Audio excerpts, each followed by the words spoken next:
পাহাড় আমার ভীষণ প্রিয়, তাই তো ছুটি কাটানোর কথা মাথায় এলেই প্রথমেই পাহাড়ে যাওয়ার কথা মাথায় আসে।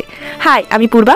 আজ আবারও কলকাতাকে টাটা বাই বাই করে আমরা চললাম কলকাতা থেকে উটির উদ্দেশ্যে, সাথে 6খানা লাগেজ, আর সব থেকে বড় লাগেজ আমাদের এই ছোট্ট মেয়েটাকে নিয়ে। আমাদের সফর শুরু হচ্ছে উটির উদ্দেশ্যে। তো প্রথমে আমরা যাব চেন্নাই। এখন আমরা আছি হচ্ছে শালিমার স্টেশনে। এখান থেকে আমরা শালিমার চেন্নাই যে উইকলি এক্সপ্রেস আছে সেটাতে করে কিন্তু আমরা ফার্স্ট চেন্নাই যাব, সেখান থেকে যাব উটি। হাওড়া থেকে উটি যাওয়ার দুটি রুট আছে, তার মধ্যে বেস্ট রুটটি হলো হাওড়া থেকে কোয়েম্বাটুর চলে যাওয়া এবং সেখান থেকে বাই কার আর বাসে করে উটি যাওয়া, বা কোয়েম্বাটুর থেকে মেট্টুপালায়াম এবং সেখান থেকে 4 ঘন্টা টয় ট্রেন জার্নি করে উটিতে পৌঁছানো।